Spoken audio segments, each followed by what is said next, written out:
ខ្ញុំបាច់សូមធ្វើការអនុញ្ញាតគោរពនិងជម្រាបសួរពុកម៉ែបងប្អូននិងទស្សនិកជនជាទីគោរពថ្ងៃនេះជួបជាមួយនឹងខ្ញុំបាទ MC Play ខ្ញុំបាទសូមលើកយកនៅជោគជាតារាសីប្រចាំថ្ងៃសៅរ៍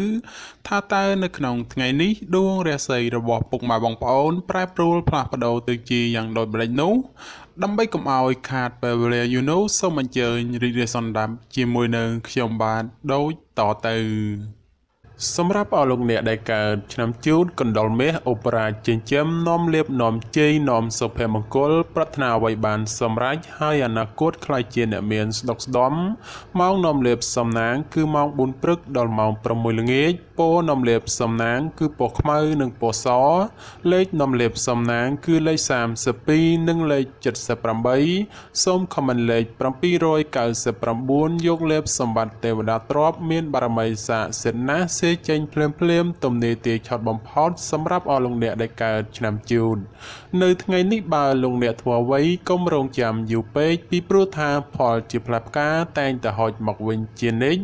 សម្រាប់អ្នកប្រកបមុខរបររកស៊ីជួញដូររាសីងើបឡើងខ្ពស់ដូចនេះទោះជួញទីជិតឆ្ងាយលោកអ្នកអាចសម្រេចផលល្អចូលមកបានក្រាន់បំពេញបំពង់ផងដែរសម្រាប់ការធ្វើដំណើរទីជិតឆ្ងាយមានភាពសុខដុមទាំងពេលទៅនិងពេលត្រឡប់មកវិញរីឯបញ្ហាសម្ព័ន្ធស្នេហាកំឡោះក្រមុំមានការស្មុគស្មាញក្តីបើលោកអ្នកធ្វើការដោះស្រាយតែងតែជួបសេចក្តីសម្រេចជានិច្ចសម្រាប់អស់លោកអ្នកដែលកើតឆ្នាំឆ្លូវកូននាំលៀបនាំជីនាំសុភមង្គលប្រាថ្នាអ្វីបានសម្រេចហើយអនាគតខ្លាយជាអ្នកមានទ្រព្យស្ដុកស្ដំម៉ោងនាំលៀបសំណាងគឺម៉ោង6ព្រឹកដល់ម៉ោង8យប់ពណ៌នាំលៀបសំណាងគឺពណ៌សនិងពណ៌ក្រហមលេខនាំលៀបសំណាងគឺលេខ21និងលេខ54សូមខមមិនលេខ555យកលៀបសម្បត្តិទេវតាទ្រព្យមានបារមីស័ក្តិសិទ្ធិណាស់ចេញភ្លាមទំនេរទាឆត់បំផុត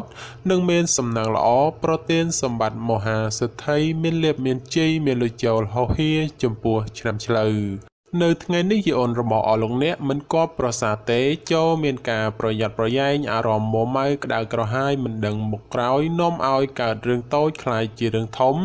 ណាមួយគេចោមរំស្អប់បង្កជាឥទ្ធិពលអាក្រក់រោគនឹកស្មានមិនដល់ក្រៅពីនេះបើមានការប្រកបកិច្ចការងារលោកអ្នកអាចជួបរឿងរ៉ាវចំនួនកាត់ឡើងដូច្នោះក៏បីមានការប្រុងប្រយ័ត្នប្រយែងបើមិនដូច្នោះទេចូលធ្វើគោធ្វើថ្លង់ខ្លះទៅប្រសើរសម្រាប់អ្នកប្រកបមុខរបររកស៊ីជួញដូរទីជិតឆ្ងាយលៀបតូចធំច្រើនបាល់ហួសឬកុហករំលងពេលនេះអាចឆោងចាប់បានខ្លះវិញហើយរីឯសេចក្តីស្នេហាប្រុសស្រីមានការច្រណែននិងមើលផ្លូវអាក្រក់ចំពោះគ្នាច្រើនសម្រាប់អស់លោកអ្នកដែលកើតឆ្នាំខាលខ្លាមន្ត្រីចិញ្ចឹមមានប្រាជ្ញាឆ្លាតវៃមានគំនិតភ្លឺថ្លាហើយអនាគតខ្លាយជាអ្នកមានអំណាចនិងទ្រព្យស្ដុកស្ដំម៉ោងនាំលេបសំណាងគឺម៉ោង5ព្រឹកដល់ម៉ោង8យប់ពណ៌នាំលៀបសំណាងគឺពណ៌សនិងពណ៌ស្វាយលេខនាំលៀបសំណាងគឺលេខ59និងលេខ69សូមខមមិនលេខ222យកលៀបសម្បត្តិទេវតាទ្រព្យមានបារមីស័ក្តិសិទ្ធិណាស់ចេញភ្លាមទំនេរទាឆត់បំផុតនិងមានសំណាងល្អនិងប្រទានសម្បត្តិមហាសិទ្ធិមានលៀបមានជ័យមានលុយចូលហោហៀចំពោះឆ្នាំខាលនៅថ្ងៃនេះការប្រកបការងារឃើញថាមានការជឿនលឿនទៅមុខយឺនហើយជាពិសេសមានបញ្ហាប្រតឹងប្រទើសជាមួយអ្នកដទៃថែមទៀតចំពោះអ្នកប្រកបមុខរបររកស៊ីជួញដូរវិញលោកអ្នកត្រូវតែចេះសន្សំទ្រព្យល្អិតល្អោចឡើងទៅកុំខំប្រមូលតែទ្រព្យធំព្រោះថ្ងៃនេះសម្បូរតែទ្រព្យល្អិតល្អោចប៉ុណ្ណោះសម្រាប់ការធ្វើដំណើរទីជិតឆ្ងាយកុំកបីសេពគប់លបែងស្រីស្រាព្រោះនាំភាពទុក្ខសោកមកវិញតែប៉ុណ្ណោះរីឯបញ្ហាគូគ្រងប្តីប្រពន្ធឬគូស្នេហ៍កំឡោះក្រមុំមានដំណើរការថយក្រោយនិងប្រឆាំងគ្នាច្រើនសម្រាប់អស់លោកអ្នកដែលកើតឆ្នាំថោះទុនសាយមាសមានបារមីដាច់ជះមានអំណាចមានមនុស្សជួយជ្រោមជ្រែងការងារតូចធំដើម្បីឲ្យអនាគតខ្លាយជាអ្នកមានទ្រព្យសម្បត្តិស្ដុកស្ដំម៉ោងនាំលេបសំណាងគឺម៉ោង5ព្រឹកដល់ម៉ោង9យប់ព ពណ៌នំលាបសំណាងគឺពណ៌ប្រផេះនិងពណ៌លឿងលេខនំលាបសំណាងគឺលេខ22និងលេខ43សូមខមមិនលេខ888យកលាបសម្បត្តិមហាសិទ្ធិមានបារមីស័ក្តិសិទ្ធិណាស់សេចេញភ្លាមទំនាយទាយឆុតបំផុតនិងមានសំណាងល្អនិងប្រទានសម្បត្តិមហាសិទ្ធិមានលាភមានជ័យមានលុយចូលហោហៀចំពោះឆ្នាំថោះនៅថ្ងៃនេះការប្រកបការងារមានការជឿនលឿនទៅមុខច្រើនផ្នែកក្នុងនេះមិនថារឿងការងារប្រកាសឬរឿងផ្ទាល់ខ្លួននោះឡើយ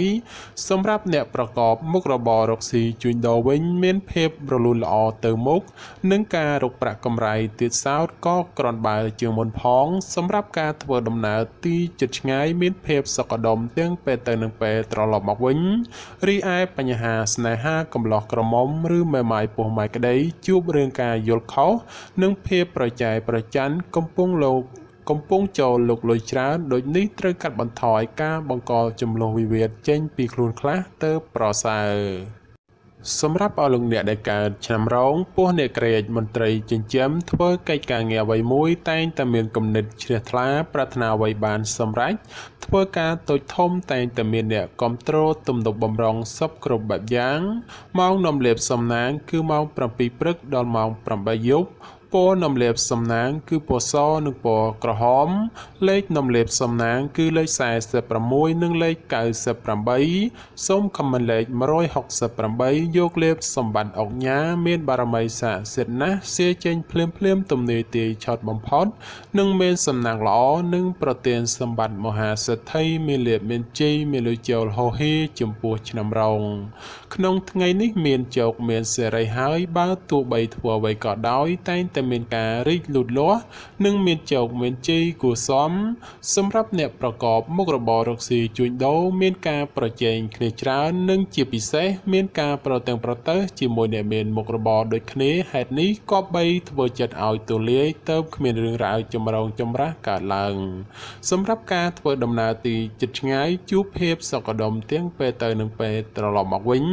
រីឯសេចក្តីស្នេហាកំឡោះក្រមុំមានការជឿនលឿនទៅមុខនិងផ្អែមល្ហែមល្អចំពោះគ្នាប្រពៃសម្រាប់អស់លោកអ្នកដែលកើតឆ្នាំអាសាញ់ពោះទេវតាចិញ្ចឹមមានលាភមានជ័យមានមនុស្សជាច្រើននាំគ្នាស្រឡាញ់រាប់អានសាទរម៉ោងនាំលេបសំណាងគឺម៉ោង6ព្រឹកដល់ម៉ោង8យប់ពណ៌នំលាបសំណាងគឺពណ៌លឿងនិងពណ៌ខ្មៅលេខនំលាបសំណាងគឺលេខ56និងលេខ89សូមខមមិនលេខ777យកលាបសម្បត្តិអភិជននៅលុយរយលានមានបារមីស័ក្តិសិទ្ធិណាស់សេចេញភ្លាមទំនាយទាយឆត់បំផុតនិងមានសំណាងល្អនិងប្រទានសម្បត្តិមហាសិទ្ធិមានលាភមានជ័យមានលុយចូលហោហៀចំពោះឆ្នាំអាសាញ់នៅថ្ងៃនេះទាំងស្ត្រីនិងបុរសបើចង់ធ្វើអ្វីក៏ដោយតែងតែជួបលើកំណត់ផ្លូវតានតឹងដោយមានសភាពពិបាករុករលទៅមុខព្រោះជួបតែភាពប្រទាំងប្រទើសហើយមនុស្សនៅជុំវិញខ្លួនចាំតែឈ្នានីសនឹងមើលបំណាំបង្ករឿងហេតុសម្រាប់ការរស់នៅរបស់អស់លោកអ្នកជួបបញ្ហាច្រើនលើបញ្ហាប្រកាសដូច្នោះចូលប្រយ័ត្នប្រយែងការកើតមានចំនួនវិវាទណាមួយព្រោះតែបញ្ហានេះសម្រាប់អ្នកប្រកបមុខរបររកស៊ីជួញដូរផលកម្រៃក្នុងការរកផលចំណូលគឺពិបាករកណាស់ហើយការជួញដូរទីជិតឆ្ងាយទៀតសោតមានតែភាពរកម្មរកុសមិនស្ទើរដែរទេរីឯសម្ព័ន្ធស្នេហាប្រុសស្រីមានការប្រែប្រួលផ្លាស់ប្ដូរជួនល្អជួនអាក្រក់នាំឲ្យខ្វាយខ្វល់ជាញឹកញាប់សម្រាប់អស់លោកអ្នកដែលកើតឆ្នាំមមីសេះមេតបចិញ្ចឹមនាំលាភនាំជ័យនាំសុភមង្គលប្រាថ្នាអ្វីបានសម្រេចហើយអនាគតខ្លាយជាអ្នកមានទ្រព្យស្ដុកស្ដម្ភម៉ោងនាំលាភសំណាងគឺម៉ោង5ព្រឹកដល់ម៉ោង7យប់ពណ៌នំលាបសំណាងគឺពណ៌សនិងពណ៌ក្រហមលេខនំលាបសំណាងគឺលេខ38និងលេខ56សូមខមមិនលេខ666យកលាបសម្បត្តិទេវតាទ្រព្យមានបារមីស័ក្តិសិទ្ធិណាស់សេចេញភ្លាមទំនាយទាយឆត់បំផុតនិងមានសំណាងល្អនិងប្រទានសម្បត្តិមហាសិទ្ធិមានលាភមានជ័យមានលុយចូលហោហៀចំពោះឆ្នាំមមី នៅថ្ងៃនេះផ្ដល់ផលល្អសម្រាប់ការសម្រេចចិត្តការងារឬបណ្ដាក់តនរកស៊ីក្នុងរឿងអ្វីមួយពីព្រោះថាផលជាផ្លែផ្កាតែងតែឆ្លើយតបមកវិញគួរជាទីកប់ចិត្តបើជាអ្នកប្រកបមុខរបររកស៊ីជួញដូរមានការលក់ចេញទិញចូលក្រនរស់រវើកគួសមហើយបើចង់ចរចារឿងទំនិញអ្វីមួយផងតែងតែអាចសម្រេចជានិច្ចរីឯសម្ព័ន្ធស្នេហាកំឡោះក្រមុំមានការរីកចម្រើនលូតលាស់ទៅមុខនិងបើចង់ផ្សំផ្គុំគ្រួសារផងជាឱកាសល្អប្រពៃបំផុតសម្រាប់អស់លោកអ្នកដែលកើតឆ្នាំមមែពពែមេមានបារមីដែលជះឈ្នះអមេសត្រូវប្រាថ្នាអ្វីបានសម្រេចហើយអនាគតខ្លាយជាសេដ្ឋីគេហបតីឬក៏អ្នកមានជាន់ខ្ពស់ម៉ោងនំលេបសំណាងគឺម៉ោង6ព្រឹកដល់ម៉ោង7យប់ពណ៌នំលេបសំណាងគឺពណ៌ស្វាយនិងពណ៌លឿងលេខនំលេបសំណាងគឺលេខ69និង89សូមខមមិនលេខ789យកលេបសម្បត្តិអ្នកមានជាន់ខ្ពស់មានបារមីស័ក្តិសិទ្ធិណាស់សេចេញភ្លាមទំនេរទាយឆត់បំផុតនិងមានសំណាងល្អនិងប្រទានសម្បត្តិមហាសេដ្ឋីមានលុយរយលានសម្រាប់អស់លោកអ្នកដែលកើតឆ្នាំមមែនៅថ្ងៃនេះលោកអ្នកទទួលបាននៅភាពកក់ក្ដៅខ្លះត្រជាក់ខ្លះហើយការបំពេញការងារអ្វីមិនសូវជារលូនល្អប៉ុន្មានទេព្រោះមានបញ្ហារកម្មចិត្តខ្លះយឺយីសម្រាប់អ្នកប្រកបមុខរបររកស៊ីជួញដូរក្នុងថ្ងៃនេះវិញបើលោកអ្នកចង់បោះទុនតូចធំឬក៏ចង់រកស៊ីចូលហ៊ុនជាមួយអ្នកដទៃត្រូវតែចេះត្រួតពិនិត្យឲ្យបានគ្រប់ជ្រុងជ្រោយបើពុំនោះទេនឹងអាចជួបផលអាក្រក់ណាមួយនៅថ្ងៃខាងមុខជាមិនខានរីឯសម្ព័ន្ធស្នេហាកំឡោះក្រមុំមានភាពផុយស្រួយចំនួនវិវាទណាស់ក៏បីមានការប្រុងប្រយ័ត្នប្រយែងបន្តិចទៅប្រសើរសម្រាប់អស់លោកអ្នកដែលកើតឆ្នាំវោកស្វាមន្ត្រីចិញ្ចឹមនាំលេបនាំជ័យនាំសុភមង្គលប្រាថ្នាអ្វីបានសម្រេចហើយអនាគតខ្លាយជាអ្នកមានស្នុកស្ដំម៉ោងនាំលេបសំណាងគឺម៉ោង6ព្រឹកដល់ម៉ោង8យប់ពណ៌នំលេបសំណាងគឺពណ៌ក្រហមនិងពណ៌សលេខនំលេបសំណាងគឺលេខ42និងលេខ68សូមខមមិនលេខ777យកលេបសម្បត្តិមហាសំពៅលួងមានបារមីស័ក្តិសិទ្ធិណាស់សេចេញភ្លាមទំនេរទាយឆត់បំផុតនិងមានសំណាងល្អនិងប្រទានសម្បត្តិមហាសេដ្ឋីមានលៀបមានជ័យមានលុយចូលហោហៀសម្រាប់ឆ្នាំវោកនៅថ្ងៃនេះបើទោះបីធ្វើអ្វីក៏ដោយចូលប្រយ័ត្នប្រយែងទទួលរងការខូចខាតអ្វីមួយរកនឹកស្មានមិនដល់ក្រៅពីនេះបើមានទំនាក់ទំនងការងារឬក៏ធ្វើអ្វីមួយងាយនឹងភ្លៀងផ្្លាត់ណាស់ក៏បីមានការប្រុងប្រយ័ត្នប្រយែងទើបអាចជាផុតពីផលលំបាកទាំងពួងទៅរួចសម្រាប់ការធ្វើដំណើរទីជិតឆ្ងាយចូលប្រយ័ត្នប្រយែងក្រុមមនុស្សបៀតបៀនយាយីដោយប្រការណាមួយរីឯសេចក្តីស្នេហាប្រស្រីមានដំណើរការថយក្រោយចូលប្រយ័ត្នប្រយែងជំលោះវិវាទឈានដល់ការបែកបាក់សម្រាប់អស់លោកអ្នកដែលកើតឆ្នាំរកាមន់មាសមន់ប្រាក់នាំលៀបអបរាជចិញ្ចឹមមានសំណាងល្អឈ្នះអមេសត្រូវប្រាថ្នាអ្វីបានសម្រេចហើយអនាគតខ្លាយជាសេដ្ឋីគេហបតីឬអភិជនជាន់ខ្ពស់ម៉ោងនាំលៀបសំណាងគឺម៉ោង5ព្រឹកដល់ម៉ោង7យប់ពណ៌នាំលៀបសំណាងគឺពណ៌ក្រហមនិងពណ៌លឿងលេខនាំលៀបសំណាងគឺលេខ44និងលេខ56សូមខមមិនលេខ168យកលៀបសម្បត្តិអ្នកមានជាន់ខ្ពស់មានបារមីស័ក្តិសិទ្ធិណាស់សេចេញភ្លាមទំនេរទាយឆត់បំផុតនិងមានសំណាងល្អនិងប្រទានសម្បត្តិមហាសេដ្ឋីមានលៀបមានជ័យមានលុយចូលហោហៀចំពោះឆ្នាំរកានៅថ្ងៃនេះយីអូនបានងើបឡើងខ្ពស់ដូចនេះជាឱកាសល្អច្រើនសម្រាប់អស់លោកអ្នកពង្រីកការងារអ្វីមួយពីព្រោះថាតែងតែហុចផលល្អចូលមកច្រើនជាងអាក្រក់ចំពោះអ្នកប្រកបការងាររាជការឬក៏ធ្វើការក្រុមហ៊ុនឯកជនបើទោះបីការងារមមាញឹកក៏ដោយតែក៏មានសំណាងល្អមកវិញគឺធ្វើច្រើនតែងតែហុចផលច្រើនជានិច្ចក្នុងពេលនេះដែរលៀបមានច្រើនគួរសមដូចនេះជាឱកាសល្អក្នុងការពង្រីកមុខចំនួនព្រោះផលជាផ្លែផ្កាតែងតែឆ្លើយតបមកវិញគួរជាទីពេញចិត្តតែយ៉ាងណាលោកអ្នកឲ្យប្រយ័ត្នប្រយែងគ្រោះថ្នាក់ចាញ់បោកគេក៏មានខ្ពស់ផងដែររីឯបញ្ហាសម្ព័ន្ធស្នេហាកំឡោះក្រមុំលោកអ្នកមិនគួរក៏បីលង់លក់តែក្នុងរឿងស្នេហាខុសប្រក្រតីដែលនាំឲ្យអនាគតមិនប្រសើរ សម្រាប់អស់លោកអ្នកដែលកើតឆ្នាំចោសំណក់នំលៀបអូប៉ារ៉ាចិញ្ចឹមមានសំណាងឈ្នះអមេសត្រូវប្រាថ្នាអ្វីបានសម្រេចហើយអនាគតខ្លាយជាសិទ្ធិគេហបតីឬក៏អ្នកមានជាន់ខ្ពស់ម៉ោងនំលៀបសំណាងគឺម៉ោង6ព្រឹកដល់ម៉ោង9យប់ពណ៌នំលៀបសំណាងគឺពណ៌ខ្មៅនិងពណ៌ប្រផេះលេខនំលៀបសំណាងគឺលេខ14និងលេខ38សូមខមមិនលេខ168យកលៀបសម្បត្តិអ្នកមានជាន់ខ្ពស់មានបារមីស័ក្តិសិទ្ធិណាស់សេចេញភ្លាមទំនេរទាយឆុតបំផុតនិងមានសំណាងល្អនិងប្រទានសម្បត្តិមហាសិទ្ធិមានលៀបមានជ័យមានលុយចូលហោហៀចំពោះឆ្នាំចោនៅថ្ងៃនេះលោកអ្នកប្រកបកិច្ចការងារអ្វីក៏អាចសម្រុកពេញទីបានហើយនិងបើទោះបីធ្វើអ្វីតែងតែហុចផលមកវិញទ្រាំជាទីកប់ប្រសើរសម្រាប់ពេលវេលាល្អក្នុងការធ្វើអ្វីមួយគឺម៉ោង1:00នាទីទៅដល់ម៉ោង2:59នាទីរសៀលហើយបើប្រកបកិច្ចការងារអ្វីតែងតែហុចផលមកវិញជានិច្ចចំពោះអ្នកប្រកបមុខរបររកស៊ីជួញដូរលោកអ្នកបើចង់បើកហាងថ្មីឬក៏ផ្លាស់ប្ដូរទីកន្លែងលក់ដូរជាឱកាសល្អប្រពៃណាព្រោះថាផលជាផ្លែផ្កាឆ្លើយតបក្រន់កបប្រសើរ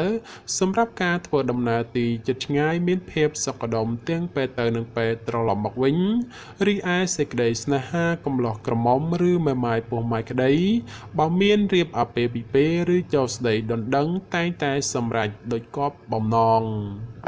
សម្រាប់អស់លោកអ្នកដែលកើតឆ្នាំកុរជ្រូកនាំលៀបនាំជីនាំសុភមង្គលប្រាថ្នាអ្វីបានសម្រេចហើយអនាគតខ្លាយជាអ្នកមានទ្រព្យសម្បត្តិស្ដុកស្ដម្ភ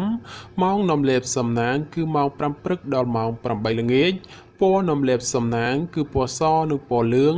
លេខនំលៀបសំណាងគឺលេខ69និងលេខ89សូមខមមិនលេខ567យកលៀបសម្បត្តិទេវតាទ្រព្យមានបារមីស័ក្តិសិទ្ធិណាស់សេចេញភ្លាមទំនេរទាយឆុតបំផុតនិងមានសំណាងល្អនិងប្រទានសម្បត្តិមហាសិទ្ធិមានលៀបមានជ័យមានលុយចូលហោហៀចំពោះឆ្នាំកុរនៅក្នុងថ្ងៃនេះបើលោកអ្នកធ្វើអ្វីត្រូវធ្វើដោយសន្សឹមកុំបំបោលនោះផលល្អៗនឹងហុចឲ្យវិញដូចជាទីកប់បំណងសម្រាប់ការប្រកបការងារក៏ដូចឆ្នោះដែរលោកអ្នកត្រូវតែធ្វើថ្នាក់ធនកណ្ដាលឬមិនសំខាន់ពេកព្រោះថាបើធ្វើធំពេកឬសំខាន់ខ្លាំងពេកផលជាផ្លែផ្កាដែលហុចមកវិញមិនសូវដូចគប់បំណងប៉ុន្មាននោះឡើយចំពោះអ្នកប្រកបមុខរបររកស៊ីជួញដូរលោកអ្នកឲ្យប្រយ័ត្នប្រយែងជន់ខិលខូចតាមលួចបន្លំឬបង្ករឿងហេតុដោយប្រការណាមួយរីឯសេចក្តីស្នេហាប្រុសស្រីមានការខ្វាយខ្វល់ព្រោះតែការប្រឆាំងគ្នាមានច្រើនជាងសពមួយដងបាទចំពោះជោគជាតារាសីប្រចាំឆ្នាំទាំង12ខ្ញុំបាទក៏សូមបញ្ចប់ត្រឹមតែប៉ុណ្ណេះជាចុងក្រោយប្រសិនបើមានពាក្យលើសលួសខ្វះខាតត្រង់ប្រការណាមួយសូមពុកម៉ែបងប្អូនជួយអធិស្ឋានដល់រូបខ្ញុំបាទផងហើយខ្ញុំបាទក៏សូមអរគុណនិងសូមជម្រាបលា